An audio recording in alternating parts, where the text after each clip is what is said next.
இன்றைக்கி எங்கே இருக்கேன்னு பார்த்தீங்கன்னா எங்கள் அம்மா வீட்டுக்கு தான் வந்திருக்கான்.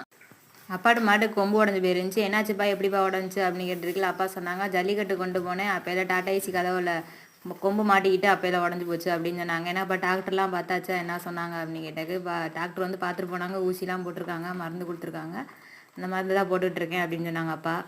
அப்பா மருந்து போட்டுட்டு இருந்தாங்க, அது நிற்க மாட்டேங்குச்சு, தடவி கொடுத்தா நிற்கும் அப்படின்னு சொன்னாங்க. அப்புறம் நானும் பையனை போய் தடவி கொடுத்துட்டு இருந்தேன். அப்பா மருந்து போட்டுட்டு இருந்தாங்க. அப்புறம் அது வாட்டில் பேசாமல் நின்றுச்சு. வலி தாங்க முடியலை போல், கண்ணீர் தண்ணி வர ஆரம்பிச்சிச்சு. தம்பி அம்மா கண்ணீர் தண்ணி வருதுமா அப்படின்னு சொல்லிட்டு அப்புறம் தண்ணியை வேறு தொடச்சி விட ஆரம்பிச்சிட்டேன் தம்பி. இந்த கொம்பில் பார்த்தீங்கன்னா இந்த கொம்புலேயே லைட்டாக கீரல் விழுந்துருந்துச்சு, அதுவும் அந்த மேலே சில்லு மாதிரி பேந்துருந்துச்சு, அதுவும் சரியாக வந்துடும் அப்படின்னு சொல்லிட்டாங்க அப்பா. என் தம்பிக்கு மாடுனா அவ்வளோ ஒரு உசுறு. இந்த மாட்டுக்கு வீரான் பேர் வச்சிருக்காரு. அவன் இங்கே வெளிநாட்டுக்கு போயிட்டான். வெளிநாட்டுக்கு போய் இப்போ தான் ஒரு 3 மாதம் ஆகுது. மாட்டுக்கு இப்படி கொம்பு உடஞ்சிச்சின்னு சொன்னோன்னா ஒரு வாரமாக வேலைக்கு போகாமல் அழுதுகிட்டு சாப்பிடாம அங்கேயே இருக்கேன் அப்படின்னு சொல்லிட்டு இருந்தேன். அப்புறம் நானும் அப்பாட்ட கேட்டுட்டு இருந்தேன், என்னப்பா கொம்பு வளர்ந்துருமா அப்படின்னு கேட்டேன். டாக்டர் சொல்லியிருக்காங்க கொம்பு வளர்ந்துரும் அப்படின்னு, பாப்பா எப்படின்னு அப்படின்னு சொன்னாங்க அப்பா வேற. அப்புறம் நாங்களும் கொஞ்சம் நேரம் மாட்டு பக்கத்தில் நின்று தடவி கொடுத்துட்டு அப்படியே நாங்களும் ஊருக்கு கிளம்பி வந்துட்டோம்.